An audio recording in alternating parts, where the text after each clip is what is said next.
Bab 6. Pelengkap ekstra dalam kepemimpinan, yaitu sikap. Sikap kita adalah merupakan aset terpenting kita. Sikap kita mungkin bukanlah aset yang menjadikan kita seorang pemimpin besar, namun tanpa sikap yang baik, kita tidak akan pernah mencapai potensi maksimal yang kita miliki. Sikap kita bisa menjadi nilai tambah yang akan memberi kita sedikit kelebihan untuk dapat secara perlahan mengubah orang lain yang berpikir salah. Walt Emerson mengatakan, yang ada di belakang dan di depan kita tidak terlalu penting bila dibandingkan dengan apa yang ada dalam diri kita. Pada tahun 1983, Coase Report in American Business melaporkan, 94% dari eksekutif Fortune 500 menekankan bahwa sikaplah yang mengantarkan mereka pada kesuksesan, bukan faktor lainnya. Robert Half International, sebuah perusahaan jasa konsultasi asal San Francisco, baru-baru ini meminta para wakil presiden dan direksi personalia dari 100 perusahaan terbesar di Amerika menyebutkan satu alasan utama mereka memecat seorang pegawai. Berbagai respon yang disampaikan sangat menarik dan menekankan pentingnya peran sikap dalam dunia bisnis.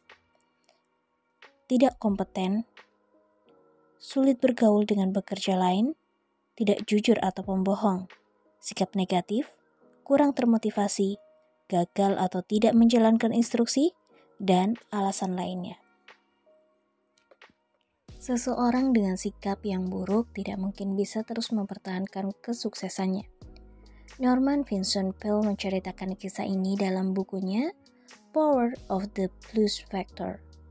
Ketika melintas seruas jalan Kowloon yang kecil berliku di Hong Kong, saya tidak sengaja menemukan sebuah studio tato.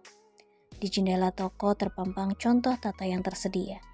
Anda bisa menorehkan tato jangkar, bendera, putri duyung, atau apa saja di dada ataupun lengan.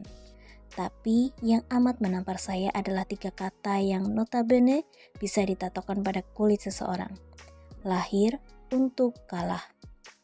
Saya memasuki toko itu dengan penuh keheranan. Sambil menunjukkan kata-kata itu, saya bertanya kepada si tukang tato yang berkewarganegaraan Cina. Apakah ada orang yang benar-benar ingin badannya ditato frasa mengerikan? Lahir untuk kalah. Ia menjawab, ya, kadang-kadang. Tapi kata saya cuma tidak habis pikir. Ada juga orang waras yang mau melakukannya. Orang Cina itu hanya menepuk jidatnya dan dalam bahasa Inggris acak-adut ia berkata, sebelum menato badan, tato pikiran dulu. Ketika pikiran kita ditato dengan pikiran negatif, harapan kita untuk meraih kesuksesan jangka panjang akan berkurang. Kita tidak bisa terus bekerja dengan sikap meragukan diri sendiri. Saya sering menjumpai orang-orang yang menyabotase diri mereka dengan pemikiran yang salah. Dunia olahraga selalu menaruh aspek atau menaruh respek pada Arnold Palmer. Anggota tua dan muda, Arnie's Army, masih terus bertambah. Pemain golf yang hebat ini tak pernah memamerkan kesuksesannya. Meskipun ia telah memenangkan ratusan trofi dan penghargaan, satu-satunya trofi yang dipajang di kantornya adalah sebuah piala ukir yang ia peroleh dari kemenangan profesional pertamanya di Open Canadian pada tahun 1955. Selain piala itu, ia juga memajang satu piagam yang dibingkai di dinding kantornya. Piagam itu seolah mengisahkan jatuh bangun perjuangan kesuksesannya di dunia golf. Piagam itu berbunyi, jika kau berpikir kamu kalah, kamu akan kalah. Jika kamu berpikir kamu tidak berani, maka kamu tidak akan berani. Jika kamu ingin menang, tapi merasa tidak akan bisa menang, bisa dipastikan kamu tidak akan menang. Perjuangan hidup tidak selalu menyertai mereka yang kuat dan tangkas. Cepat atau lambat, seorang pemenang adalah seseorang yang yakin ia bisa menang. Bertanggung jawab atas sikap kita. Nasib kita tidak akan ditentukan oleh semangat mengeluh atau yang ekspektasi tinggi. Hidup ini penuh kejutan, dan kita harus senantiasa menyesuaikan sikap. Seorang pesimis mengeluhkan badai, seorang optimis mengharapkan badainya berlalu. Seorang pemimpin mengatur kapal layarnya. Ayah saya, Melvin Maxwell, adalah teladan saya. Beliau adalah pemimpin dari segala pemimpin. Salah satu kekuatannya adalah sikap positifnya. Baru-baru ini, ayah dan ibu saya menghabiskan waktu bersama keluarga saya. Saat beliau membuka kopernya, saya tanpa sengaja melihat 2 buku sikap motivasi di dalamnya. Saya berkata, ayah sudah berusia 70 tahun dan selalu memiliki sifat yang sangat hebat. Ayah masih membaca buku-buku seperti ini? Beliau menatap saya dan berkata, "Nak, saya masih harus tetap menghidupkan pikiran saya." Ayah merasa perlu memiliki sikap yang baik dan memeliharanya. Sikap ayah perlu dibina. Wow, itu adalah pelajaran bagi kita semua. Kita memiliki sikap yang akan kita tetapkan saat ini. Dan pilih inilah yang terus diterapkan. Saya heran melihat begitu banyak orang dewasa masih belum bijak dalam menentukan sikap. Jika mereka bersikap galak, lalu seseorang menanyakan alasannya, mereka mungkin akan mengatakan, "Tadi malam posisi tidur saya salah." Ketika kegagalan mengganggu hidup mereka akan berkata, "Saya dilahirkan di tempat yang salah." Saat kehidupan terasa hambar dan anggota keluarga yang lain masih tetap bersemangat dan berjuang, mereka akan mengatakan, "Ya, itu karena urutan kelahiran saya yang salah." Ketika mereka gagal mempertahankan rumah tangga, mereka yakin telah menikahi orang yang salah. Saat orang lain mendapatkan promosi jabatan yang mereka inginkan, mereka menyalahkan tempat dan waktu. Apakah Anda memperhatikan sesuatu? Ya, mereka selalu menyalahkan orang lain atas semua masalah mereka. Hari terindah dalam hidup Anda dan saya adalah ketika kita berani menentukan sikap sepenuhnya, kemudian mempertanggungjawabkannya. Saat itulah kita benar-benar telah dewasa. Seorang penasihat Presiden Lincoln merekomendasikan seorang kandidat tertentu untuk dipekerjakan dalam kabinet yang dipimpin Lincoln. Namun, Lincoln menolak dan mengatakan, "Saya tidak suka wajah orang itu." "Tapi, Pak, seorang tidak bisa menentukan bentuk dan tampilan wajahnya," desak sang penasehat. "Setiap orang yang berusia di atas 40 tahun bertanggung jawab atas tampilan wajah," sahut Lincoln, "dan masalah pun selesai. Apapun pendapat Anda tentang sikap Anda, itu akan terpancar dari wajah Anda." Masalahnya bukan apa yang terjadi pada saya, melainkan apa yang terjadi dalam diri saya. Hugh Downs mengatakan bahwa seorang yang bahagia bukanlah seseorang dengan sepaket keadaan tertentu, melainkan seseorang yang memiliki sepakat sikap tertentu. Terlalu banyak orang meyakini bahwa kebahagiaan adalah sebuah keadaan. Ketika segalanya berjalan mulus sesuai harapan, mereka akan bahagia. Ketika sesuatu tidak berjalan mulus, mereka bersedih. Beberapa orang mengalami sindrom yang saya sebut penyakit destinasi. Mereka mengira kebahagiaan bisa ditemukan pada posisi atau tempat tertentu. Beberapa yang lain memiliki sindrom yang saya sebut penyakit figur. Mereka mengira kebahagiaan bisa diperoleh jika mengenal atau bersama orang tertentu. Filosofi pernyataan berikut ini sangat berkesan bagi saya. Tuhan menggariskan jalan yang harus kita lalui. Kita memilih cara untuk melaluinya. Ini menggambarkan sikap Viktor Frankl saat ia diperlakukan dengan kejam di sebuah kamp konsentrasi Nazi. Perkataannya kepada mereka yang menganiaya dirinya telah menjadi inspirasi bagi jutaan orang. Ia mengatakan, "Satu hal yang tidak bisa kalian ambil dariku adalah caraku merespon perlakuan kalian padaku. Kebebasan terakhir yang dimiliki seseorang adalah kebebasan untuk menentukan sebuah sikap dalam kondisi apapun." Sikap pemimpin turut mempengaruhi sikap pengikutnya. Kepemimpinan adalah sebuah pengaruh. Orang lain tertular sikap kita seperti mereka tertular virus flu. Dengan mendekat kepada kita, salah satu pemikiran paling menarik yang pernah memasuki pikiran saya terpusat pada pengaruh saya sebagai seorang pemimpin. Saya dituntut memiliki sikap yang baik, tidak hanya demi kesuksesan saya sendiri, tetapi juga demi orang lain. Tanggung jawab saya sebagai pemimpin selalu melibatkan banyak orang, bukan hanya diri saya. Masih ingat 4-minute mile? Istilah itu menunjukkan pada kemampuan seorang atlet lari mencapai garis akhir dalam waktu kurang dari 4 menit setelah menempuh jarak sejauh 1 mil. Pertama kali dilakukan oleh Roger Bannister pada tahun 1954. Sejak zaman Yunani kuno, banyak orang berusaha agar bisa melakukannya.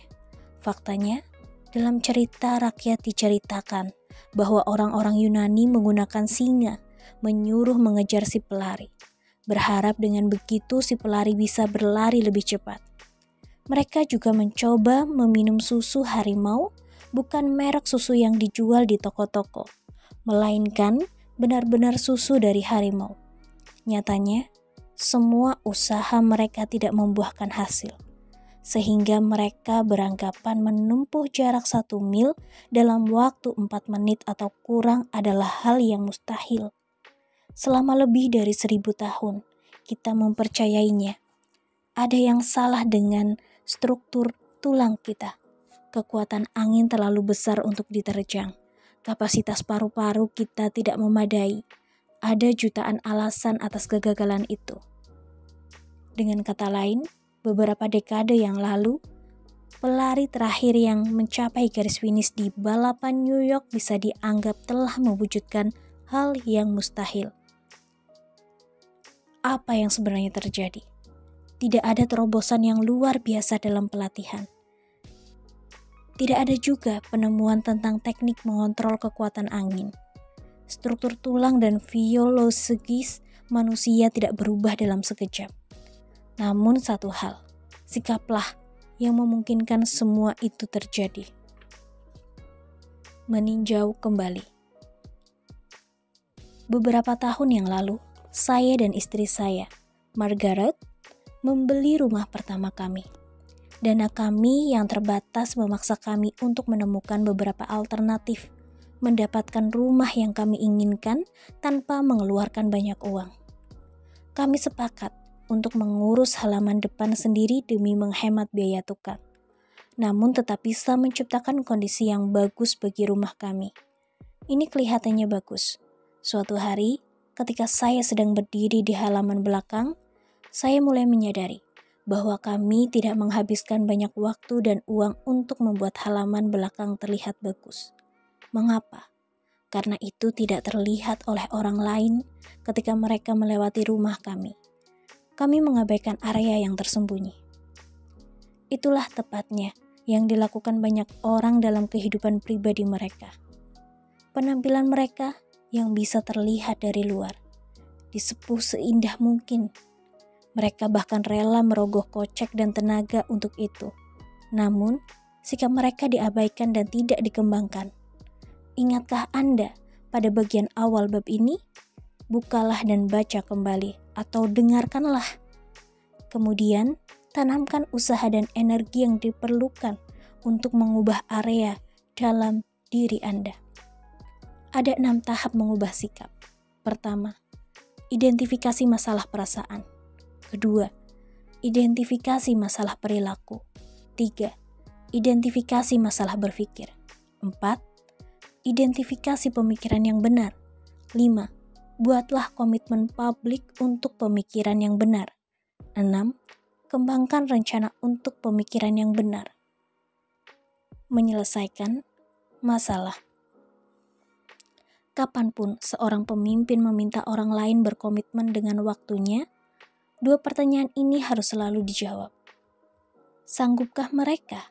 Dan maukah mereka? Dari keduanya, pernyataan yang lebih penting adalah maukah mereka? 2 pertanyaan lainnya biasanya menjawab masalah, maukah mereka? Yang pertama adalah apakah waktunya tepat?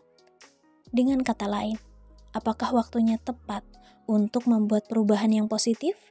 Pertanyaan kedua adalah, apakah watak mereka sulit? Apakah kondisi yang tepat dibarengi dengan hasrat yang kuat untuk membayar harga yang diperlukan oleh perubahan? Ketika dua pertanyaan itu dijawab dengan iya, masalah pun terselesaikan dan kesuksesan mungkin akan datang. Mengubah sudut pandang. Dennis Waitley mengatakan bahwa pemenang kehidupan terus memikirkan, aku bisa, aku akan, dan beginilah aku. Pecundang kebalikannya, mengonsentrasikan pikiran mereka pada hal yang seharusnya mereka lakukan dan seharusnya tidak mereka lakukan. Jika kita tidak menyukai perbuatan kita, pertama-tama kita harus mengubah gambaran kita sendiri. Peneliti kanker di King's College, London, melakukan penelitian mendalam terhadap 57 korban kanker payudara yang melakukan mastektomi.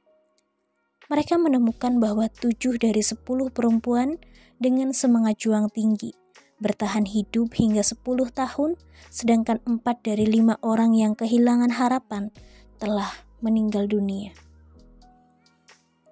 Mengubah sebuah sudut pandang berarti, aku mungkin tidak bisa mengubah dunia yang kulihat di sekitarku. Namun, aku bisa mengubah caraku melihat dunia. Masuk, kembali. Ketika Anda mulai mengubah pikiran, segeralah mengubah perilaku Anda. Mulailah bersikap seperti pribadi yang Anda inginkan. Mulailah menerapkan sikap seseorang yang Anda kagumi di dalam diri Anda. Terlalu banyak orang ingin merasakan. Setelah itu melakukan, ini tidak akan pernah berhasil. Suatu hari, ketika mengunjungi kantor seorang dokter, saya membaca beberapa paragraf ini di sebuah majalah kesehatan. Kita mendengar ini hampir setiap hari. Keluh kesah, dan keluh kesah. Aku tak mampu memotivasi diriku untuk mengurangi berat badan, mengecek kadar gula darah, dan lain sebagainya. Kita pun mendengar berbagai keluh kesah yang sama dari pengasuh diabetes yang tak bisa memotivasi pasien mereka untuk melakukan hal yang benar untuk mengatasi diabetes dan kesehatannya. Motivasi, kata John Brunner, seperti cinta dan kebahagiaan, merupakan hasil ketika Anda rajin melakukan sesuatu, motivasi untuk terus melakukannya perlahan menyelinap, bahkan tanpa Anda harapkan. Seperti perkataan psikolog Harvard, Jeremy Bernard, akan lebih mudah jika Anda bertindak dulu untuk membangkitkan perasaan, ketimbang sebaliknya. Jadi, bertindaklah. Apapun yang menurut Anda harus dilakukan, maka lakukanlah. Mengulang. Paul Meyer mengatakan, sikap tak lain adalah kebiasaan berpikir yang bisa dibentuk. Suatu tindakan berulang menjadi sikap yang disadari. Dulu, ketika memimpin suatu pertemuan, saya diminta menyusun rencana sederhana untuk membantu seseorang mengubah beberapa sikap yang keliru. Saya merekomendasikan 2 hal untuk membantu mengubah sikapnya. Pertama, katakanlah kebenaran, bacalah buku yang tepat, dengarkan sesuatu yang baik, berkumpullah dengan orang-orang yang tepat, lakukan hal yang benar dan berdoalah. Kedua adalah mengerjakan hal pertama setiap hari, tidak hanya sekali atau ketika Anda merasa menyukainya. Lalu, lihatlah kehidupan Anda berubah lebih baik. Memperbarui. Untungnya, setelah jangka waktu tertentu, sikap positif bisa menggantikan sifat negatif. Sekali lagi, biarkan saya menekankan bahwa pertempuran belum selesai. Namun ini adalah usaha yang bagus. Semakin banyak pikiran negatif keluar dan diganti dengan pikiran positif, maka semakin Anda akan menemukan sosok yang baru dalam diri Anda. 7. Mengembangkan aset terbesar Anda, orang lain. Ada prinsip untuk mengembangkan orang lain. Kesuksesan saya mengembangkan orang lain akan bergantung pada sebaik apa saya mencapai setiap hal berikut. Pertama, nilai orang lain di mata saya ini berkaitan dengan sikap saya. 2, komitmen terhadap orang lain. Ini berkaitan dengan waktu saya. Lalu ketiga, integritas terhadap orang lain. Ini berkaitan dengan karakter saya. 4, standar untuk orang lain. Ini juga berkaitan dengan visi saya. Terakhir, kelima, pengaruh kepada orang lain. Ini berkaitan dengan kepemimpinan saya. Berdasarkan pengalaman pribadi dan melalui pengamatan pemimpin-pemimpin lain yang unggul dalam area penting, saya menemukan ada 3 bidang yang membedakan orang yang sukses mengembangkan orang lain dengan mereka yang tidak sukses. Orang yang sukses mengembangkan orang lain yaitu membangun asumsi yang benar tentang orang lain, mengajukan pertanyaan yang benar tentang orang lain, dan memberikan bantuan yang benar kepada orang lain. Orang yang sukses mengembangkan orang lain membangun asumsi yang benar tentang orang lain juga. Memotivasi orang lain selalu menjadi hal yang relatif mudah bagi saya. Selama bertahun-tahun saya ditanya, "John, bagaimana kamu memotivasi orang lain?" Jawaban saya adalah sesuatu seperti, tetaplah bersemangat, salurkan semangat pada orang lain, pimpinlah jalannya, percayalah pada orang lain, saya akan melihat orang lain mengikuti saran saya, dan sukses sesaat. Namun, kembali ke pola kebiasaan lama dan menghasilkan semangat rendah. Lalu mengamati siklus yang cenderung menurun, saya akan bertanya pada diri sendiri mengapa orang yang menjalankan saran saya tidak dapat terus memotivasi orang lain. Lalu suatu hari, masalah ini menampar saya. Saya sedang memberi mereka buah dari hadiah-hadiah motivasional saya, tapi bukan akarnya. Mereka menuliskan jawaban yang keluar dari saya tanpa melihat manfaat asumsi dalam batin saya tentang orang lain. Asumsi saya tentang orang lain adalah apa yang membuat saya terus-menerus memotivasi dan mengembangkan mereka. Pada kenyataannya, seorang pemimpin yang memiliki asumsi tepat tentang orang lain adalah faktor kunci dalam pengembangan yang berkelanjutan. Asumsi adalah opini yang menyatakan kebenaran suatu hal. Asumsi saya tentang orang lain sangat menentukan cara saya memperlakukan mereka. Mengapa? Apa yang saya asumsikan tentang orang lain adalah apa yang saya cari. Apa yang saya cari adalah apa yang saya temukan. Apa yang saya temukan mempengaruhi respons saya.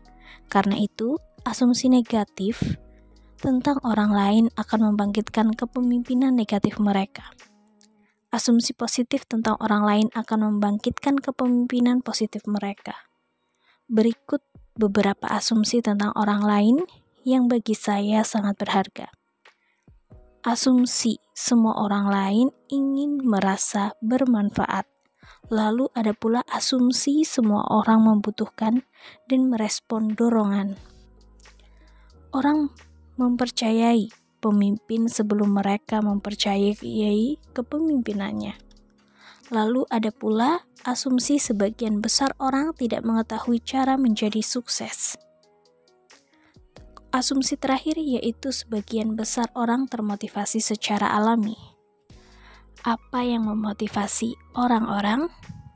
Kontribusi yang berarti, partisipasi meraih tujuan, ketidakpuasan positif, pengakuan, harapan yang jelas.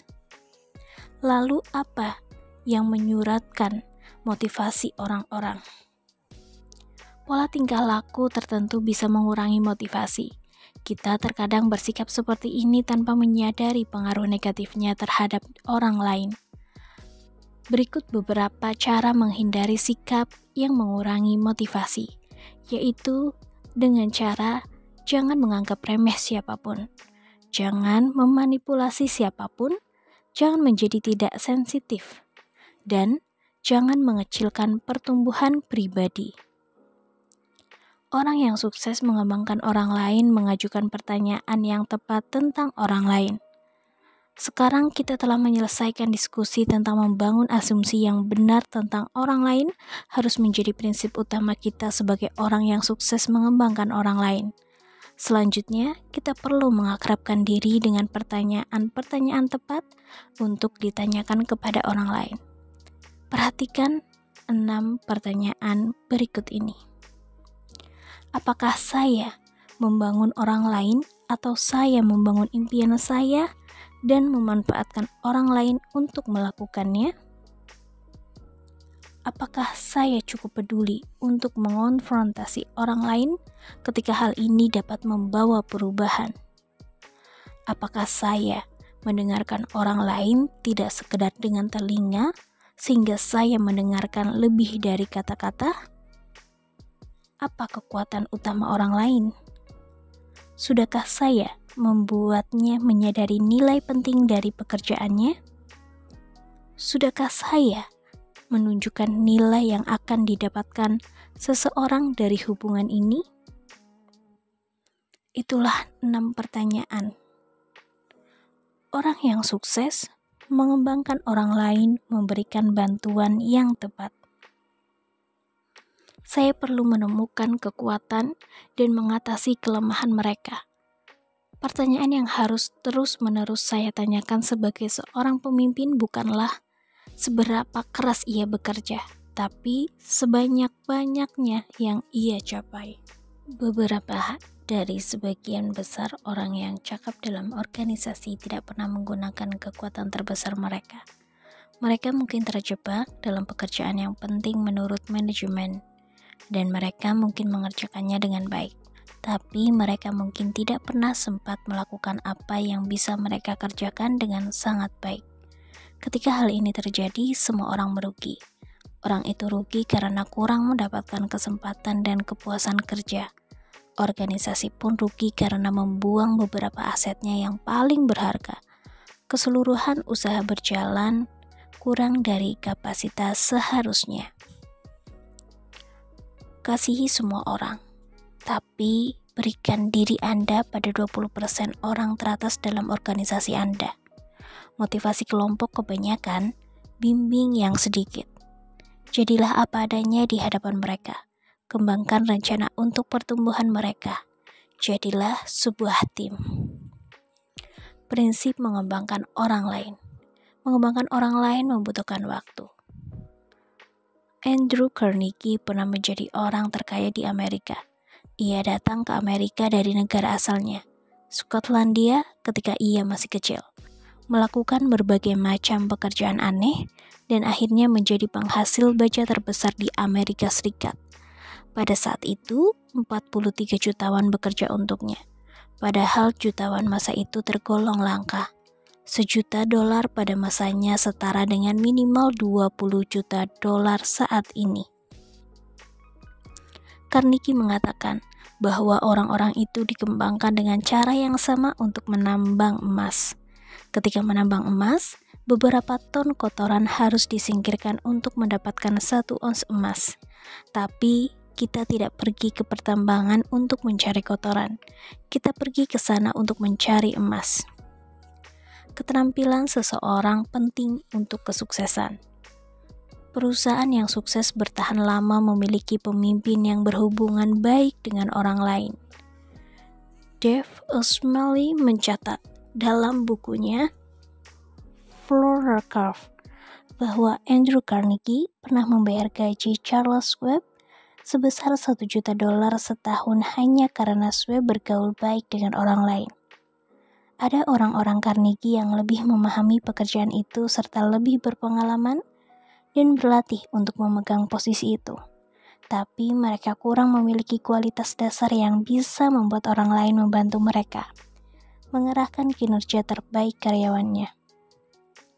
Ketika ditanya satu karakteristik apa yang paling dibutuhkan oleh mereka yang menduduki posisi pemimpin, sebagian besar eksekutif perusahaan menjawab, kemampuan untuk bekerja sama dengan orang lain. Jadilah panutan yang bisa diikuti oleh orang lain. Prinsip motivasional nomor 1 di dunia adalah orang yang bertindak mengikuti yang mereka lihat. Kecepatan pemimpin menentukan kecepatan mengikut, dan pengikut tak akan pernah pergi lebih jauh dari pemimpinnya.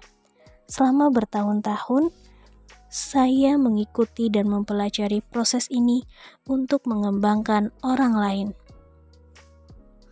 Pimpinlah orang lain dengan melihat dari kacamata mereka.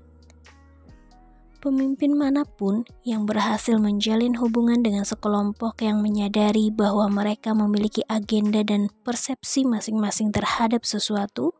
Dulu sekali saya belajar bahwa setiap orang mengira mereka mempunyai masalah paling besar, anak paling cerdas, lelucon paling lucu, dan kesalahan yang harus dimaafkan. Pemimpin harus peduli pada orang lain sebelum bisa mengembangkan mereka. Terlalu sering saya melihat pemimpin yang meminta komitmen tanpa menunjukkan kepedulian yang cukup. Mereka seperti Nervous, pahlawan Spanyol yang ketika sekarat ditanya pastor apakah ia sudah memanfaatkan semua musuhnya. Nervous tampak heran dan berkata, "Bapak saya tidak memiliki musuh. Saya menembak mereka semua." Pemimpin yang mengembangkan orang lain mencari kesempatan untuk membangun mereka.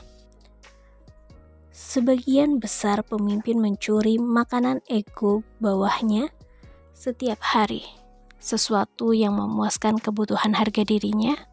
Faktanya, mereka mencurinya dan bahkan tidak mengetahuinya. Sebagai contoh, seseorang berkata, "Hari ini saya benar-benar sibuk." Dan pemimpin membalas, "Kamu sibuk? Kamu seharusnya melihat semua pekerjaan yang menumpuk di meja saya. Saya bahkan tak bisa meraihnya." Atau seseorang berkata, "Akhirnya proyek yang saya kerjakan selama 8 bulan ini selesai juga." Dan pemimpinnya menjawab, "Ya, Jim juga akhirnya menyelesaikan proyek besar yang ditanganinya."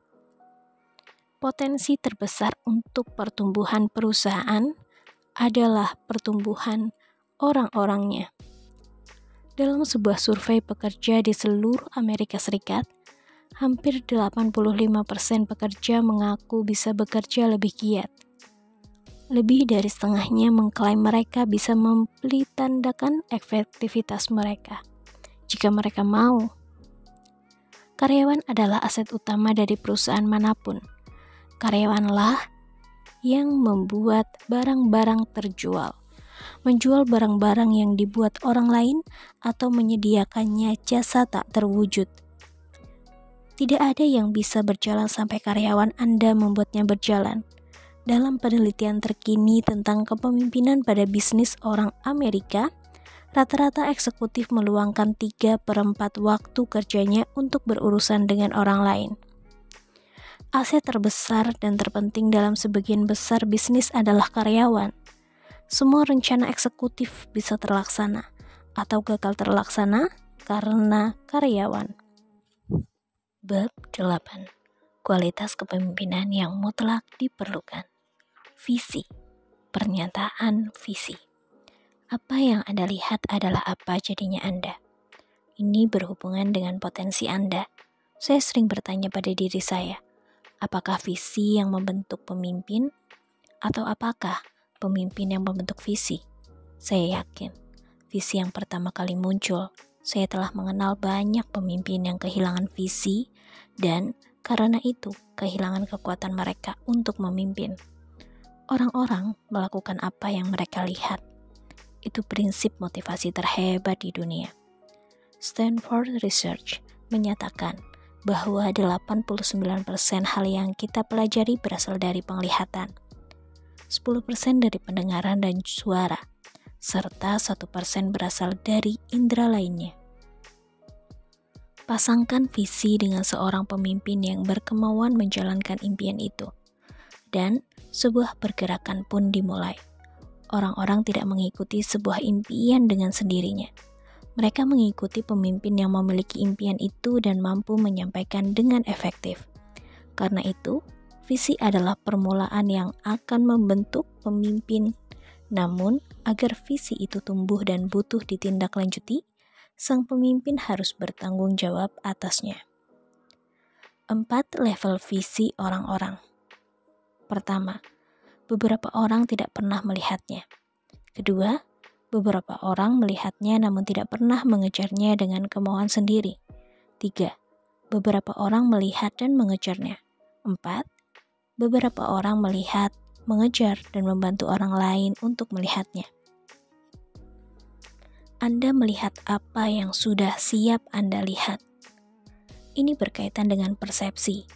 Konrad Adenauer benar ketika mengatakan, kita semua hidup di bawah langit yang sama, tapi belum tentu memiliki kaki langit yang sama. Jenius otomotif Henry Ford pernah mengajukan gagasan revolusioner untuk satu mesin jenis baru. Saat ini kita mengenalnya sebagai mesin V8. Ford sangat ingin agar gagasan luar biasanya segera diproduksi. Ia meminta beberapa orang menggambar rencana dan mempresentasikannya di hadapan semua insinyur. Begitu para insinyur mempelajari gambar itu, satu persatu menarik kesimpulan yang sama. Bos visioner mereka tidak banyak memahami prinsip dasar rekayasa mesin. Ia harus diberitahu dengan halus. Impiannya mustahil, kata Ford. Produksi saja, tak peduli bagaimanapun caranya. Mereka membalas, tapi ini mustahil. Lanjutkan, perintah Ford. Dan jangan berhenti sampai kalian berhasil. Berapa lama pun waktunya yang dibutuhkan. Selama 6 bulan mereka bergelut dengan gambar demi gambar, desain demi desain, tidak menghasilkan apa-apa. 6 bulan telah berlalu, tak juga menghasilkan apapun. Di akhir tahun, Ford menemui insinyurnya, dan sekali lagi mereka mengatakan kepada bahwa permintaannya mustahil. Ford meminta mereka untuk tetap melanjutkan. Mereka melakukannya, dan mereka akhirnya menemukan cara membuat mesin V8. Henry Ford dan insinyurnya sama-sama hidup di bawah langit yang sama. Namun, mereka tidak memiliki kaki langit yang sama. Apa yang Anda lihat, itulah yang Anda dapatkan. Bayangkan, betapa nikmat dan menyegarkannya segelas Coke dingin. Ratusan juta orang di seluruh dunia telah menikmati pengalaman ini. Berkat visi seorang Robert Woodruff, selama pejabat sebagai Presiden Coca-Cola, Woodruff secara terang-terangan mengumumkan, kita akan melihat setiap karyawan berseragam mendapatkan sebotol Coca-Cola seharga 5 sen dimanapun ia berada, apapun risikonya. Ketika Perang Dunia Kedua berakhir, Woodruff menyatakan bahwa sebelum ia meninggal, ia ingin setiap orang di seluruh dunia telah mencicipi Coca-Cola. Robert Woodruff adalah orang penuh visi. Dengan perencanaan yang hati-hati dan penuh kegigihan, Woodruff dan para koleganya menaklukkan generasi mereka di seluruh dunia dengan Coke. Ketika Disney World pertama kali dibuka untuk umum, Nyonya Walt Disney diminta untuk berpidato pada ucapan pembukaan. Karena Walt telah wafat, ia diperkenalkan oleh seorang pria yang berkata, "Nyonya Disney, saya hanya berharap Walt dapat melihat ini semua." Ia berdiri dan berkata, ia telah melihatnya, dan duduk kembali. Walt Disney mengetahuinya. Robert Woodruff mengetahuinya. Bahkan Flip Wilson mengetahuinya. Apa yang Anda lihat, itulah yang akan Anda dapatkan. Menetapkan visi pribadi. Teman saya, Rick Warren, berkata, jika Anda mau mengetahui suhu organisasi Anda, masukkan termometer ke mulut pemimpinnya. Pemimpin tidak pernah boleh membawa orang-orang yang mereka pemimpin lebih jauh dari perjalanan yang pernah mereka tempuh. Karena itu, fokus pada visi harus berada di tangan sang pemimpin. Seperti pemimpin, seperti juga anak buahnya. Pengikut menemukan pemimpin terlebih dahulu, setelah itu visi. Pemimpin menemukan visi terlebih dahulu, kemudian pengikut. Saya menerima banyak pertanyaan ketika berbicara dalam konferensi kepemimpinan di seluruh negeri. Salah satu pertanyaan yang umum ditanyakan oleh mereka yang berada di posisi pemimpinan adalah, bagaimana saya mendapatkan visi bagi organisasi saya? Pertanyaan ini sangat penting. Sebelum bisa terjawab, Seseorang hanya menjadi pemimpin sebatas gelarnya saja. Walau saya tidak dapat memberi Anda sebuah visi, saya bisa membagikan proses mendapatkan untuk Anda dan orang-orang di sekitar Anda. Lihat dalam diri Anda apa yang Anda rasakan. Theodore Hesburgh berkata, esensi terpenting dari kepemimpinan adalah memiliki visi. Itu harus menjadi visi yang bisa Anda ucapkan dengan jelas dan lantang di setiap kesempatan. Anda tidak bisa menunjukkan trompet dengan ragu-ragu. Suara trompet yang ragu-ragu biasanya lahir dari individu yang kurang bervisi atau mencoba memimpin dengan impian orang lain. Suara trompet yang yakin berasal dari pemimpin yang telah melahirkan visi dari dalam dirinya. Ada perbedaan besar antara seseorang yang memiliki visi dan seorang penghayal. Banyak orang hebat memulai hidup dalam kehidupan termiskin dan paling sederhana, dengan sedikit pendidikan dan tanpa kelebihan apapun. Dulu, Thomas Edison adalah seorang penjual koran di kereta. Andrew Carnegie mulai bekerja dengan gaji $4 per bulan, sementara John D. Rockefeller digaji $6 per minggu. Hal luar biasa mengenai Abraham Lincoln adalah bukan karena ia lahir di sebuah gubuk kayu, melainkan karena ia keluar dari gubuk kayu itu. Demosthenes, orator terhebat di masa lampau, ternyata gagap. Kali pertama ia mencoba berpidato di depan umum, ia ditertawakan di atas mimbar. Julius Caesar mengidap epilepsi. Napoleon berasal dari keluarga sederhana dan bukan anak yang jenius. Beethoven tuli, sama seperti Thomas Edison. Charles Dickens begitu lemah, begitu juga Handel. Homer buta, Plato bongkok, dan Sir Walter Scott mengalami kelumpuhan. Apa yang memberi orang-orang hebat ini stamina untuk mengatasi keterbelakangan parah mereka dan menjadi sukses? Setiap orang memiliki impian dalam diri mereka yang menyalakan api yang tidak bisa dipadamkan. Visi besar dimulai sebagai pekerjaan dalam diri. Napoleon Hill berkata, hargailah visi dan impian Anda karena merekalah anak-anak dari jiwa Anda. Cetak biru dari pencapaian puncak Anda. Lihat ke belakang Anda apa yang sudah Anda pelajari. Orang yang tak berpengalaman melihat sebuah visi dengan ideal, baginya visi itu sendiri sudah cukup. Dengan naif, ia memberikan visi itu kepada orang-orang, berharap impian itu bekerja dan gagal menyadari bahwa sebuah visi memerlukan dukungan. Orang yang berpengalaman tahu orang-orang mempercayai seorang pemimpin sebelum merangkul visinya. Pemimpin berpengalaman menyadari bahwa banyak orang pelin-pelan dan impian amatlah rapuh.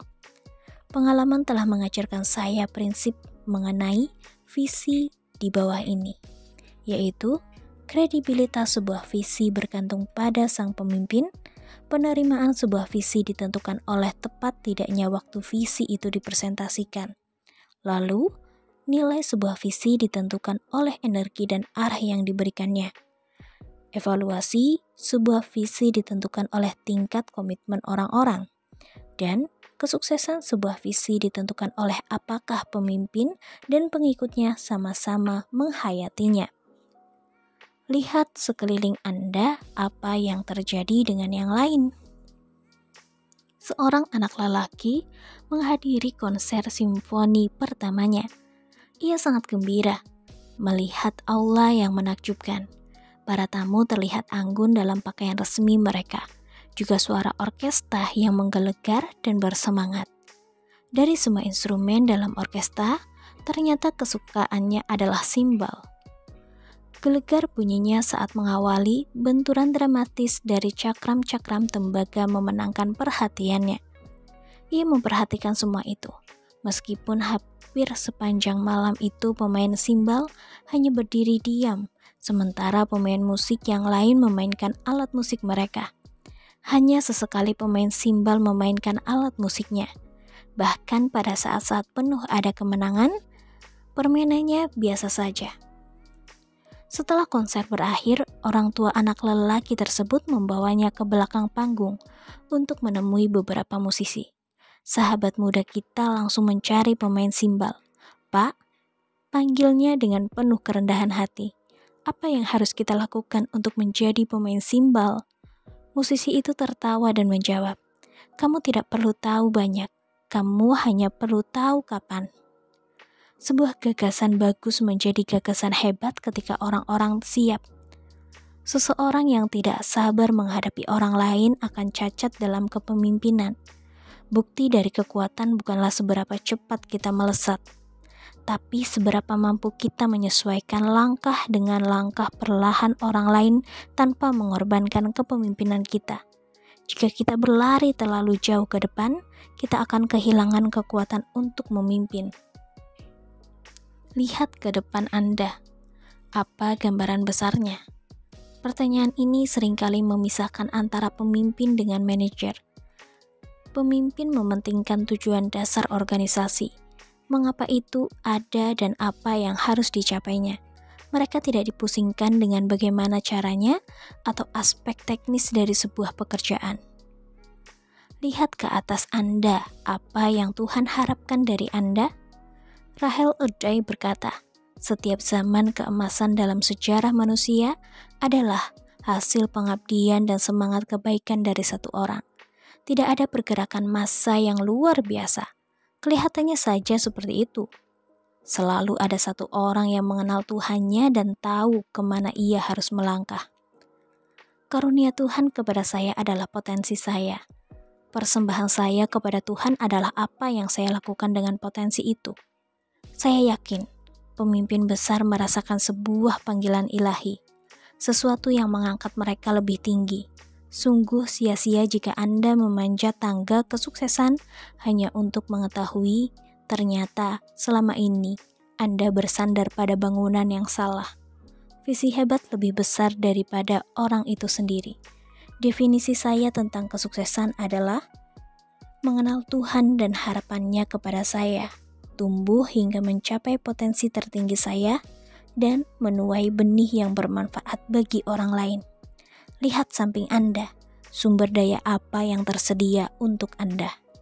Sebuah visi harus lebih besar daripada pemiliknya. Pencapaian harus dihasilkan dari berbagai macam sumber daya yang dibawa banyak orang untuk pekerjaan itu. Seringkali saya membaca pidato Presiden John F. Kennedy yang membawa visi tentang pendaratan Amerika di bulan pada dekade 60-an. Impian itu menawan seluruh masyarakat dan sumber daya negeri kami, serta menjadi kenyataan. Pemimpin yang berpengalaman selalu menginginkan orang lain mewujudkan impiannya. Prioritas teratas saya dalam visi relokasi jemaat senilai $25 juta adalah demi membantu dan menemukan pemenang untuk membantu mewujudkan visi. Saya secara berkelanjutan menilai kelanjutan proyek relokasi menurut komitmen jemaat. Pemimpin terlalu sering ragu-ragu menguji level komitmen orang-orang di sekitar mereka. Hasilnya, mereka tidak pernah yakin dengan keberhasilan proyek atau di mana posisi anggota timnya. Saya ingat betul kesimpulan yang saya tarik ketika kami menyelesaikan penggalangan sebesar $4 juta. Kami telah bekerja keras dan saya tahu di mana posisi mereka. Sang pemimpin terus-menerus mengopor visi kepada mereka yang tentang mendekat, tahu bahwa impian jika disampaikan dengan baik akan sangat menular. Perusahaan yang memiliki visi. Visi adalah gambaran nyata yang memimpin lihat dari apa yang dilakukan atau apa jadinya kelompoknya. Menurut survei yang dilaporkan majalah Leadership, mengomunikasikan visi adalah bagian yang paling membuat frustasi dalam memimpin sebuah organisasi. Baru-baru ini, saya menjadi tamu dalam acara bincang-bincang di radio. Pembawa acara itu menumpahkan semua kekesalannya kepada saya selama jeda mengenai permasalahan ini. Ia berkata, "Saya memiliki visi untuk bawahan saya, tapi ternyata sangat sulit membagikan visi itu kepada yang lainnya. Satu hal yang benar, Pemimpin yang mengomunikasikan tujuan kepada pengikut mereka dengan efektif akan jauh lebih berhasil dibandingkan dengan mereka yang tidak. Pemimpin sukses melihat pada 3 level. Pertama, persepsi, kedua, peluang, dan ketiga, kemungkinan. Seorang futuris hanya hidup di level 3, seorang peramal hanya hidup di level 2, seorang pengikut hanya hidup di level 1, seorang pemimpin hidup di level 3. Memimpin pada level 2 dan mendengar pada level 1. Misalnya saja, sebuah organisasi menetapkan tujuan untuk mengganti nama. Pemimpin hebat melalui mata visi sudah melihat nama baru untuk perusahaannya. Pemimpin itu dengan mata kearifannya melihat kecenderungan organisasi itu. Sang pemimpin tahu arah perusahaannya dengan melihat melalui mata realitas. Yang mengejutkannya, menyampaikan visi tidak dimulai dari level 3. Ini dimulai pada level 1 dan hanya akan berhasil jika pemimpin bisa mempengaruhi level 2. Memahami apa yang menghalangi visi level 1. Kita melihat berbagai hal tidak seperti bagaimana mereka sebenarnya, namun seperti yang kita inginkan. Karena itu, ketika sebuah visi terhalang, biasanya masalahnya terletak pada orang-orangnya. Ada 10 jenis orang yang biasanya menghalangi visi organisasi. Pertama, pemimpin terbatas. Kedua, pemikir concrete. 3, pembicara yang dogmatis. 4, pecundang yang tak kunjung bangkit. 5, simapan yang cepat puas. 6, pecinta tradisi. 7, tukang sensus. 8, reseptor masalah. 9, pencari kepuasan sendiri, dan terakhir yang ke-10, peramal kegagalan. Mengatur lingkungan yang layak. Level 2. Mengenal orang lain dan kunci atas kehidupan mereka akan memungkinkan pemimpin menuju gambaran berikutnya pada level kedua. Penting bagi seorang pemimpin untuk memulai mempengaruhi cara pandang anggota timnya. Ingat, jika pemimpin dan beberapa orang melihat level 3, hanya mereka yang tahu apakah level 2 sudah digarap dengan benar dan mengajak yang lain menuju ranah visi. Beberapa langkah berikut ini akan membuat level 2 dikerjakan dengan benar. Berjalan beriringan bersama mereka, gambarkan untuk mereka, dan masukkan sesuatu yang mereka sukai dalam gambar. Membuka pandangan terhadap peluang level 3. Pada level ini kita perlu menanyakan pada diri kita, bagaimana mengembangkan anggota tim untuk mewujudkan visi. Ini mewakili satu hal yang harus terus dilakukan pemimpin, mengembangkan anggota timnya menuju visi begitu mereka melihatnya. Ada beberapa langkah yang harus diambil pemimpin level ketiga. Pertama, pemimpin harus mencari dan menemukan pemenang untuk dimasukkan ke dalam tim. Begitu pemenang dimasukkan ke dalam tim, mereka bergabung dengan yang lain sebagai pembawa pengaruh besar dalam organisasi. Pada titik ini, sangat penting bagi pemimpin untuk menghabiskan waktu dengan pemberi pengaruh untuk menemukan kunci kehidupan mereka. Apa yang paling berharga bagi pemberi pengaruh ini harus membantu mereka melewati masalah pribadi yang berat, menyediakan waktu dan tempat bagi mereka untuk bertumbuh, menambahkan nilai kepada keluarga dan pekerjaan mereka, membantu mereka menemukan kekuatan mereka, dan mempertahankan mereka dalam organisasi. Sangat penting pula bagi pemimpin untuk membimbing para pemenang. Mereka harus ditunjukkan buku-buku, tempat-tempat menakjubkan, acara-acara besar, dan orang-orang hebat. Mereka harus menemukan gagasan-gagasan hebat dari Anda, sang pemimpin, dan mereka harus membangun hasrat untuk mengejar keuntungan dan visi Anda dalam upaya membangun hubungan yang saling menguntungkan. Ketika ini terjadi, para pemenang itu akan secara alami membagikan visi yang Anda yakini bagi organisasi dan bagi mereka. Visi memampukan pemimpin yang memilikinya. Pemimpin dengan visi meyakini bukan hanya apa yang ia bayangkan bisa dikerjakan, namun bahwa hal itu harus dilakukan. diadakan penelitian terhadap orang-orang yang selamat dari kamp konsentrasi Nazi mengenai karakter umum orang-orang yang tidak meninggal di kamp konsentrasi. Viktor Frankl adalah saksi hidup yang menjawab pertanyaan tersebut. Ia adalah seorang psikiater dari Wina sebelum Nazi menjebloskannya ke kamp konsentrasi. Bertahun-tahun kemudian ketika sedang memberikan kuliah, ia berkata, "Hanya ada satu alasan mengapa saya bertahan. Yang tetap membuat saya bertahan adalah kamu. Yang lainnya menyerah. Saya bermimpi bahwa suatu hari nanti saya akan berada di sini menceritakannya kepadamu bagaimana saya, Viktor Frankl, selamat dari kamp konsentrasi. Saya pernah berada di mana, dan saya pernah berada di sana. Saya belum pernah bertemu denganmu. Saya belum pernah memberikan pidato ini. Tetapi dalam mimpi saya pernah berdiri di hadapanmu dan mengatakan semua ini ribuan kali. Adalah visi yang membuat perbedaan. Sebagai pemuda, saya mempelajari puisi. Ini adalah cara yang baik untuk mengakhiri bab ini." Betapa hebatnya meyakini sebuah mimpi. Ketika kita berdiri dalam masa muda yang dinaungi sungai berbintang. Tapi yang lebih hebat adalah menjalani kehidupan. Dan akhirnya berkata, mimpi menjadi kenyataan.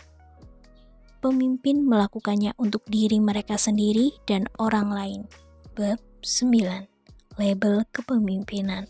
Disiplin diri. Proses mengembangkan disiplin pribadi. Frederick yang agung dari Prusia sedang berjalan di tepian kota Berlin ketika berpapasan dengan seorang laki-laki yang sangat tua. "Kamu siapa?" tanya Frederick. "Aku seorang raja," balas lelaki tua itu. "Seorang raja?" ejek Frederick sambil tertawa. "Kerajaan apa yang kamu kuasai?" "Kerajaan diriku sendiri," sahutnya penuh kebanggaan. Menguasai diri sendiri membutuhkan disiplin diri. Mulailah dari diri sendiri. Seorang wartawan pernah bertanya kepada seorang pengkhotbah Injil hebat, D.L. Moody, siapa seorang yang paling sulit dihadapinya. Ia langsung menjawab, "Aku lebih bermasalah dengan D.L. Moody ketimbang siapapun." Mendiang Samuel Hoffenstein berkata, "Kemanapun aku pergi, aku juga pergi." Dan mengacukan segalanya. Kemudian ada juga pernyataan klasik dari Jack Parr. "Jika ku ingat-ingat masa laluku, hidupku tampak seperti satu rintangan panjang, dengan aku sebagai pemimpin halangan itu sendiri." Dari pengamatan saya, lebih banyak pemimpin berpotensi gagal karena masalah dari dalam diri, daripada karena masalah dari luar diri mereka. Setiap bulan saya memberikan satu pelajaran kepemimpinan kepada staf saya. Saya direkam langsung dan dikirimkan ke semua pemimpin lain di seluruh Amerika Serikat. Baru-baru ini saya membicarakan bagaimana caranya terbebas dari diri sendiri. Saya mendapat tanggapan luar biasa dari banyak pendengar yang mengatakan, "Pelajaran itu sangat kubutuhkan dalam hidupku. Aku adalah masalah terburuk bagi diriku sendiri." Pada umumnya, kita dapat memahami kata mutiara dalam papan yang kulihat di kantor. Jika Anda bisa melemparkan sebagian besar tanggung jawab atas kesalahan Anda kepada orang lain, Anda tidak akan bisa duduk tenang dalam seminggu. Pesaing Anda. Aku punya seorang musuh yang wajahnya sangat ingin ku kenal, karena ia terus saja mengikuti langkahku kemanapun tanpa dapat kulihat. Rencanaku ditolaknya, tujuanku digagalkannya, ia menutup jalan di depanku. Ketika menolak satu tujuan muliaku, dengan geram ia berkata padaku, "Tidak." Suatu malam, aku menyerangnya dan memeganginya dengan kuat, lalu cadarnya pun terkuak. Akhirnya, aku dapat melihat wajahnya dan yang kutatap adalah diriku sendiri. Ketika kita bodoh, kita ingin menaklukkan dunia. Ketika kita bijak, kita ingin menaklukkan diri sendiri. Mulailah sekarang juga. Mungkin hasil yang paling berarti dari seluruh pendidikan adalah kemampuan memaksa diri Anda melakukan hal yang harus Anda lakukan. Ketika itu harus dilakukan suka atau tidak. Itulah ilmu pertama yang harus dipelajari. Tak peduli bagaimana awalnya pelatihan seseorang dimulai. Ini mungkin menjadi pelajaran terakhir yang dipelajarinya secara menyeluruh. Mulailah dari yang sederhana. Akan menjadi apa Anda besok? Wujudkanlah hari ini.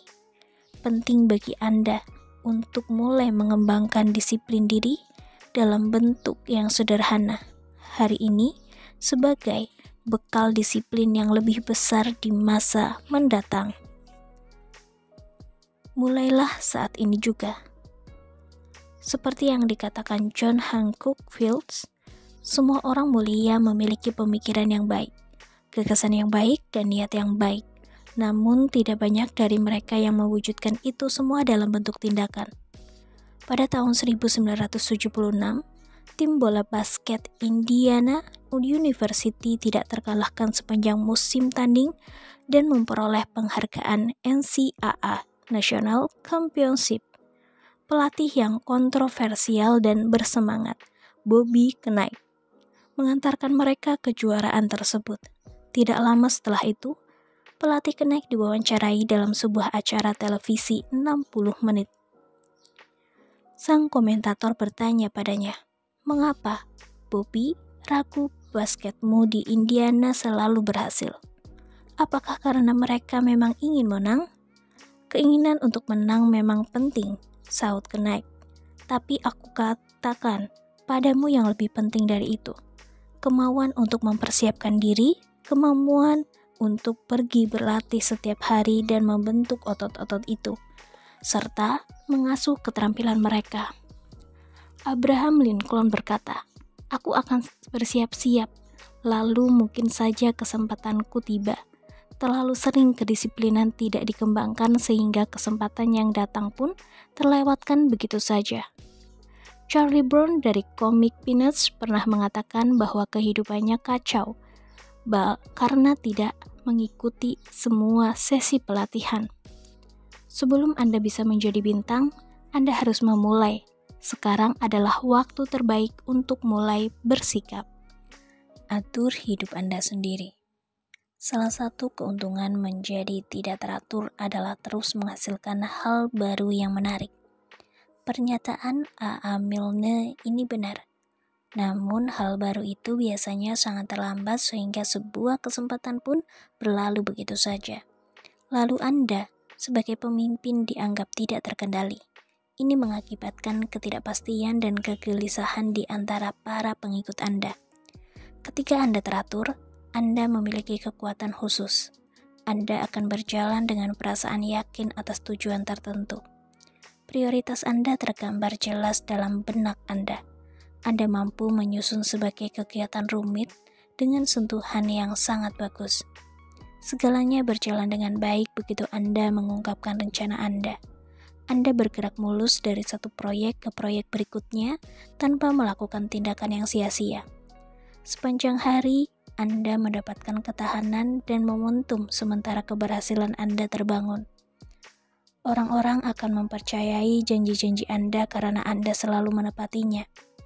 Ketika Anda mengikuti sebuah rapat, Anda telah siap menghadapi segala yang akan mereka sampaikan kepada Anda. Ketika akhirnya Anda menjelaskan rencana atau gagasan Anda seorang pemenang. Christopher Robin dalam kisah Winnie the Pooh memberi penjelasan tentang pengaturan yang menjadi favorit saya. Mengatur adalah hal yang Anda lakukan sebelum melakukan sesuatu, sehingga ketika Anda melakukannya, tidak akan kacau balau. Inilah 10 daftar hal penting untuk pengaturan diri pribadi. Pertama, tentukan prioritas Anda. Kedua, catat agenda prioritas itu pada kalender Anda. 3, luangkan sedikit waktu untuk hal yang tak terduga. 4, kerjakan proyek Anda satu persatu. 5, atur ruang kerja Anda. 6, bekerjalah sesuai dengan watak Anda. 7, Gunakan waktu mengemudi Anda untuk berkembang dan mengerjakan pekerjaan ringan. 8. Kembangkan sistem yang tepat bagi Anda. 9. Selalu memiliki rencana untuk mengisi waktu luang menjelang rapat. 10. Fokuskan pada hasil, bukan kegiatan. Sambutlah tanggung jawab. Winston Churchill berkata, harga keagungan adalah tanggung jawab. Untuk meningkatkan kemampuan Anda mengemban tanggung jawab, lakukanlah langkah-langkah berikut. Bertanggung jawablah atas jati diri Anda. Saya meyakini hal ini, bahkan saya ingin Anda mempertimbangkan bagaimana hal ini berhubungan dengan penelitian seorang psikolog yang mempelajari beberapa orang di kelas terbawah. Lalu bertanggung jawablah atas apa yang Anda lakukan. Jarang sekali ada orang yang bertanggung jawab dan mau melanjutkan pekerjaan dengan benar hingga selesai.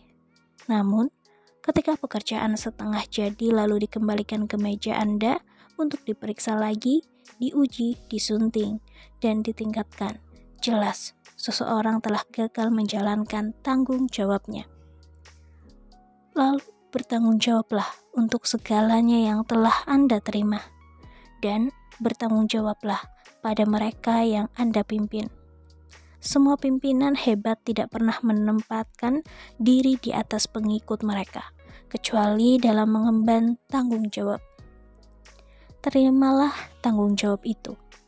Plato berkata, kehidupan yang tidak teruji tidak layak dijalani.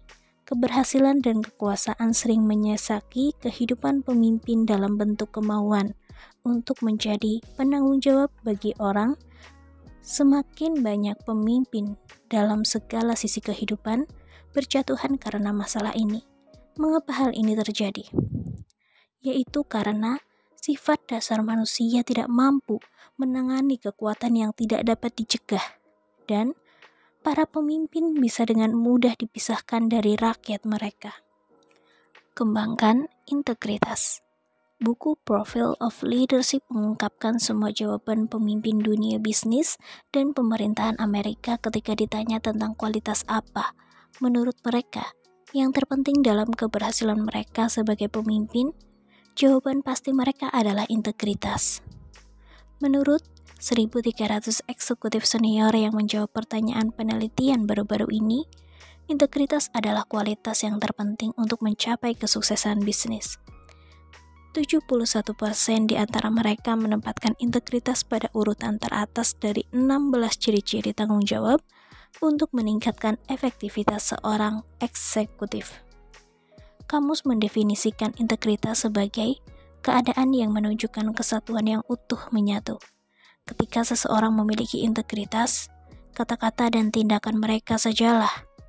Mereka tetap menjadikan diri mereka dimanapun atau dengan siapa mereka berada. Seseorang dengan integritas tidak bimbang, atau hanya mereka utuh dan kehidupannya teratur. Seseorang dengan integritas tidak memiliki rahasia yang ditutup-tutupi dan ditakuti. Kehidupan mereka seperti buku yang terbuka. Integritas dalam diri seorang pemimpin harus ditunjukkan setiap hari secara nyata. Inilah 5 integritas yang berusaha saya perlihatkan kepada orang-orang yang saya pimpin. Pertama, saya akan menjalankan segala yang saya ajarkan. Kedua, saya akan melakukan yang saya katakan. 3, saya akan jujur kepada orang lain. 4, saya akan mengutamakan kepentingan orang lain di atas kepentingan saya sendiri. 5, saya akan berterus terang dan peka. Bersakit-sakit dahulu, bersenang-senang kemudian. Ada 2 jalan yang dapat diambil setiap orang. Kita bisa bersenang-senang dahulu lalu bersakit-sakit kemudian. Atau bersakit-sakit dahulu baru bersenang-senang kemudian. Apapun pilihannya, satu hal yang pasti, kehidupan selalu menuntut bayaran. Jadilah yang didorong oleh karakter, bukan perasaan. Hal terpenting yang pernah dikerjakan di dunia ini dilakukan oleh orang-orang yang terlalu sibuk atau terlalu sakit. Ada beberapa keadaan ideal dan menyenangkan untuk menumbuhkan kedisiplinan. Kata Robert Thornton Henderson, 90% pekerjaan yang sudah dikerjakan di negeri ini dilakukan oleh orang-orang yang sedang merasa tidak sehat. Bukan mengerjakan hal yang kita sukai, melainkan melakukan hal yang harus kita kerjakanlah yang membuat kita bertumbuh dan berhasil. John Luther berkata, tidak ada yang namanya pekerjaan sempurna. Dalam posisi apapun, Anda akan menemukan beberapa tugas yang tidak segera dikerjakan. Akan menjadi lebih berat. Keberhasilan tidak saja tergantung pada kecakapan mengerjakan semua hal yang Anda sukai, tetapi juga pada kecermatan Anda mengerjakan semua hal yang tidak Anda sukai. Bab 10. Pelajaran paling penting dalam kepemimpinan. Mengembangkan staf. Mereka yang berada paling dekat dengan pemimpin akan menentukan tingkat kesuksesan pemimpin tersebut. Nicole Machiavelli berkata, cara pertama memperkirakan kecerdasan seorang pemimpin adalah dengan melihat semua orang yang ada di sekelilingnya. Saya tidak yakin dengan dimaksud adalah EQ, namun saya yakin ini adalah sebuah ujian kepemimpinan. Pemimpin yang pribadinya terus berkembang dan mengembangkan perusahaan yang mereka pimpin akan berpengaruh luas dan mengembangkan tim yang sukses. Semakin baik pemainnya, semakin baik pula pemimpinnya. Tidak banyak orang yang berhasil kecuali banyak orang yang menginginkan mereka berhasil. Andrew Carnegie berkata, ada bukti nyata dalam perkembangan. Dengan bantuan orang lain, Anda akan menyelesaikan pekerjaan dengan lebih baik ketimbang jika mengerjakannya sendirian. Seorang pemimpin besar mengembangkan sekelompok orang yang meningkatkan produksi. Hasilnya, pengaruh pemimpin dan keefektifan mulai berlipat ganda. Menurut Ralph Waldo Emerson, tidak ada seorang pun yang bisa membantu orang lain dengan tulus tanpa di saat yang sama membantu dirinya sendiri. Inilah salah satu kompensasi paling mengagumkan dalam hidup ini. Di samping segala masalah yang muncul dalam mengembangkan staf, dua hal pasti terjadi. Pertama, hanya ketika kita mengembangkan tim, kita akan terus berhasil. Sebuah pepatah bijak Cina mengatakan, jika kamu membuat rencana untuk 1 tahun mendatang, tanamlah padi. Jika kamu membuat rencana untuk 20 tahun mendatang, tanamlah pepohonan. Jika kamu membuat rencana untuk berabad-abad, tumbuhkanlah banyak orang. Kedua, hanya jika kita mengembangkan sebuah tim, pengaruh kita akan terus berlipat ganda. Sebuah gambaran tim pemenang. Tim pemenang memiliki pemimpin hebat, memilih orang yang baik, bekerja untuk menang, membuat anggota lain dalam tim semakin berhasil, dan terus mengembangkan diri. Tim pemenang memiliki pemimpin hebat. Segala sesuatu ditentukan oleh kepemimpinan. Ada 2 cara agar Anda bisa membuat orang lain melakukan hal yang Anda inginkan. Anda bisa memaksa atau meyakinkan mereka untuk melakukannya. Paksaan adalah cara perbudakan. Bujukan adalah cara manusia bebas. Bujukan memerlukan pemahaman tentang sesuatu yang membuat orang bergerak dan yang mendorongnya bergerak, yaitu pengetahuan mengenai sifat manusia. Para pemimpin besar memiliki pengetahuan itu. Pada sebuah penelitian baru-baru ini, 70 orang psikolog ditanya, apa hal terpenting yang perlu diketahui seorang penyelia mengenai sifat manusia? 2/3 dari mereka mengatakan bahwa motivasi pemahaman yang menjadikan orang berpikir, merasa, dan bertindak seperti itu adalah yang paling utama. Jika Anda mengerti apa yang bisa memotivasi orang lain, Anda memiliki kekuatan terhebat untuk menghadapi mereka. Pengelolaan masyarakat telah meneliti sejarah perorangan dari puluhan ribu orang sejak 1961. Mereka menemukan bahwa tanpa penerimaan, orang-orang akan mengulangi pola perilaku setiap kali mencapai sesuatu yang mereka pikir berhasil mereka lakukan dan menjadi sangat puas. Mereka juga berpendapat bahwa pemimpin ulung menekankan perilaku tersebut dengan cara berikut ini.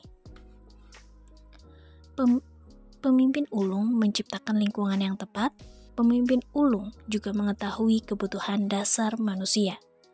Pemimpin ulung menghindari 7 dosa maut. Tim pemenang memilih orang-orang yang cakap. Ketika membentuk jajaran staf untuk perusahaan komputer terbarunya, Harus Perot merekrut orang-orang terbaik yang bisa ia temukan. Motonya adalah, elang tidak berkelompok. Kamu harus menemukan mereka satu persatu. Maksudnya adalah, Anda tidak bisa membangun tim yang kuat dari kumpulan individu yang lemah. Adlai Stevenson berkata bahwa pemimpin kelompok hanya memiliki 3 aturan. Memilih orang yang cakap, mengingatkan mereka agar tidak menempuh jalan pintas, dan mendukung mereka hingga mencapai kemampuan maksimal. Memilih orang yang cakap menjadi yang paling penting. Bob Bill berkata bahwa 60-80% kesuksesan suatu perusahaan atau organisasi ditentukan oleh 3 faktor berikut. Pertama, arahan yang jelas. Kedua, anggota tim yang tepat. Ketiga, pengaturan finansial. Itulah alasan tidak banyak hal sepenting menempatkan orang yang tepat di posisi yang tepat. Baru-baru ini, saya membaca sebuah artikel humor berjudul Siapa yang tidak boleh Anda rekrut. Menurut artikel ini, jangan pernah merekrut orang yang selalu ditemani pelayan, pengacara yang kemana-mana membawa alat perekam, pengawal, boneka beruang, polisi pengawal, dan ibu. Yang selalu membanggakan kecerdasannya melebihi 3 rekan kerja yang payah di kantor sebelumnya. Yang menuliskan riwayat hidup lebih dari 40 halaman.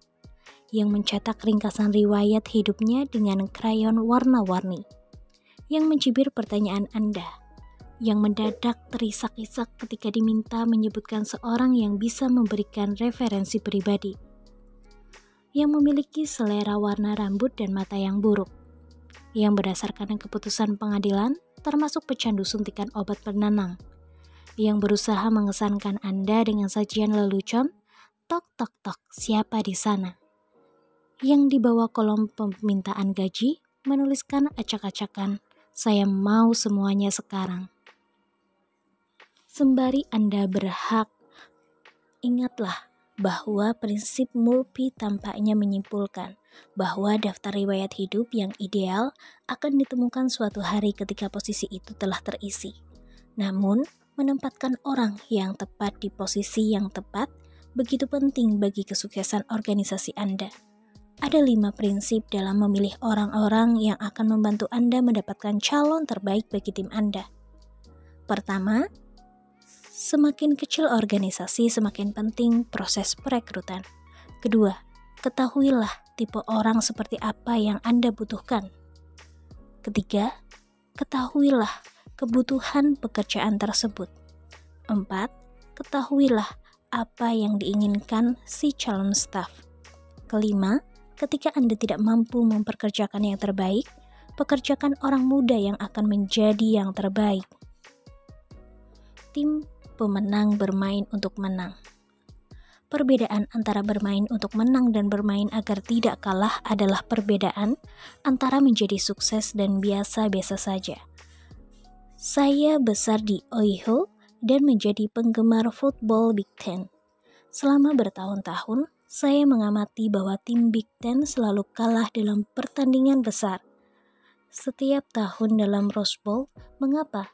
Apakah tim Big Ten selalu lebih baik? Tidak. Margin kemenangan bukanlah hasil dari bakat, melainkan hasil permainan setiap tim. Tim Big Ten selalu bermain konservatif, berusaha agar tidak mengalami kekalahan. Tim Big Ten bermain terbuka, berusaha untuk menang. Setiap kali anggota staf baru bergabung dalam tim kami, saya memberi mereka masing-masing sebuah papan peringatan dan meminta mereka memejamkan atau memajangnya di ruang kantor mereka. Kata-kata pada papan peringatan tersebut berbunyi, saya tidak perlu bertahan. Dalam sebuah presentasi, saya menyemangati mereka agar tidak menjadi orang yang bermain aman. Saya ingatkan mereka untuk mengambil risiko, mengambil keputusan sulit, hidup di ujung tanduk, dan membuat perbedaan. Orang-orang yang bermain aman akan terus kehilangan kesempatan dan jarang membuat kemajuan. Begitu pula dalam permainan bisbol. Anda tidak bisa mencuri base kedua jika Anda masih berada di base pertama. Sebuah survei terbaru tentang para pekerja di seluruh Amerika Serikat menunjukkan bahwa hampir 85% dari responden mengaku mampu bekerja lebih keras dalam pekerjaannya.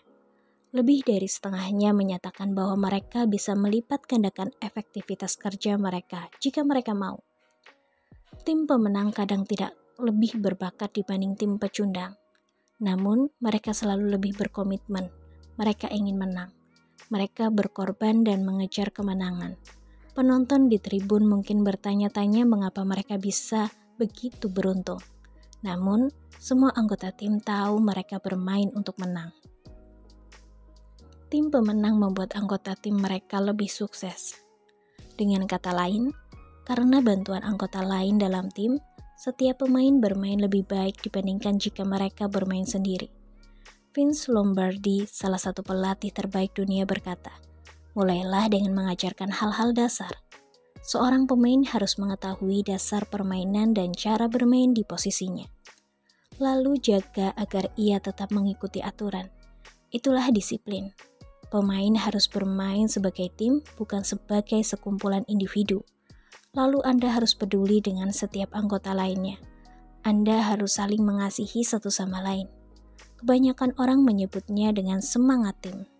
Ada beberapa cara penting untuk terlibat dalam membangun tim yang lebih baik, yaitu mengetahui kunci memahami setiap pemain, rencanakan sebuah visi tim, definisikan tugas setiap anggota tim, ciptakan identitas kelompok, sering-seringlah menggunakan kata kita dan milik kita. Sampaikan pada semua orang. Kemampuan tim pemenang selalu meningkat. Kapanpun sebuah organisasi siap bertambah baik, ini bersifat menyeluruh. Mengapa sebuah tim football, bola basket atau bisbol profesional jarang mengulang gelarnya sebagai juara dunia beberapa tahun berturut-turut? Alasan utamanya karena mereka tergoda menggunakan pemain, latihan, dan strategi yang sama dengan tahun sebelumnya. Terlalu banyak yang menyangka jika mereka mempertahankan suatu kondisi, mereka bisa bertahan di peringkat atas. Itu salah. Pemain saat ini harus terus bertumbuh dan berkembang, atau pemain potensial yang lebih baik harus didatangkan ke organisasi. Kesuksesan berkelanjutan adalah hasil dari peningkatan yang berkelanjutan. Tujuan pertama pemimpin adalah mengembangkan orang lain, bukan mengenyahkan mereka. Berbagai penelitian telah menunjukkan bahwa pembinaan hari demi hari dibandingkan penilaian tahunan menyeluruh adalah metode paling efektif untuk meningkatkan performa.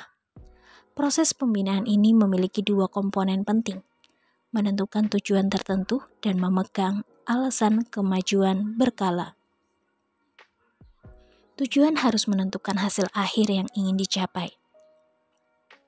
Jangkauan pencapaian pasti yang diharapkan manajer dan harus sejalan dengan penjadwalan target. Berapa banyak tujuan yang harus diberikan pada karyawan? Menurut pengalaman kami, sedikit tujuan lebih baik daripada terlalu banyak. Jika bawahan kewalahan, tidak semua tujuan bisa terpenuhi. Ingat, tujuan adalah tolak ukur utama. Berdasarkan hasil akhir, kami memaksudkan apa saja yang perlu diperhatikan dengan berbeda sebagai hasil kinerja bawahan. Terlalu sering karyawan ingin dinilai berdasarkan usaha yang mereka kerahkan dalam bekerja, bukannya apa saja yang berhasil mereka capai. Ini berlaku terutama bagi pegawai yang lemah. Manajer perlu menjelaskan bahwa ada hasil tertentu yang diharapkan dan bawahan bertanggung jawab. Manajer seharusnya mengusahakan berbagai cara untuk menetapkan tujuan bersama yang bisa diterima. Jika terdapat ketidaksetujuan, bagaimanapun juga, manajer harus berkeras menetapkan tujuan itu tanpa keraguan sedikit pun. Ingatlah, kinerja bukan hanya usaha, adalah ukuran untuk memenuhi tujuan. Baik karyawan membuat kemajuan atau tidak, berpegangan pada ulasan menjadikan manajer atau atasan tetap mengontrol proses. Jika Anda memiliki lebih dari 3 orang yang bertanggung jawab, pada Anda saat ini, kemungkinan Anda tidak menyukai salah satu dari mereka. Situasinya biasanya terdiri dari satu elemen di bawah ini, atau lebih, yaitu orang itu tidak menuntaskan pekerjaan dengan sempurna, tapi juga tidak sangat buruk sehingga Anda tetap mempertahankannya. Atau menemukan orang lain yang bisa melakukan pekerjaan itu berarti mulai proses wawancara, perekrutan, kemudian melatih orang baru. Anda juga tidak punya waktu untuk melakukan itu semua. Orang itu jelas tidak menjalankan pekerjaannya, tapi Anda menyukai pribadinya. Anda tidak memiliki catatan yang cukup untuk memecat orang. Ulasan terakhir Anda terlalu dibuat-buat dan Anda tidak jujur mengungkapkan betapa tidak senangnya Anda dengan pekerjaan saat ini. Hasilnya, tak terjadi apa-apa. Namun, ingatlah bahwa bukan hanya Anda dan orang yang perlu diperhatikan itu yang mengalami situasi seperti itu. Yang gagal disadari banyak pemimpin adalah fakta bahwa situasi ini juga diketahui oleh pekerja lainnya dalam organisasi. Tidak ada seorang pun yang mampu menyembunyikan kinerja di bawah standar. Kegagalan Anda memecat pegawai akan menimbulkan dampak merugikan bagi karir Anda. Sebagai pemimpin, tanggung jawab pertama dan terbesar Anda adalah memikirkan kebaikan organisasi. Kapanpun seorang pemimpin meletakkan agenda pribadinya di atas agenda organisasi, pemimpin itu mengantarkan organisasi pada kerugian. Semangat juang karyawan lain akan menurun karena Anda mempertahankan pekerjaan di bawah standar saat semua orang bekerja keras melebihi beban yang seharusnya. Ingat, bukan orang yang Anda berhentikan yang menyengsarakan hidup Anda. Penyebabnya justru orang yang tidak Anda berhentikan. Jika Anda memiliki keraguan serius terhadap orang anggota staf dan tetap tidak menghasilkan kemajuan meski sudah mendampinginya, lebih baik memindahkannya ke tempat yang lain. Bagaimana memberhentikan seseorang bisa ditangani dengan benar? Bob Bill mengatakan inti dari melakukannya dengan benar tertelak pada menjaga perspektif. Ketika Anda memberhentikan seseorang dari suatu posisi yang gagal ia jalankan dengan baik, Anda sebenarnya melepaskannya dari kegagalan, membebaskannya untuk mencari posisi yang bisa menjadikan sukses. Bahkan dengan pemberhentian yang layak, kegembiraan untuk menyambut suatu petualangan baru mungkin tertanam dalam diri seseorang.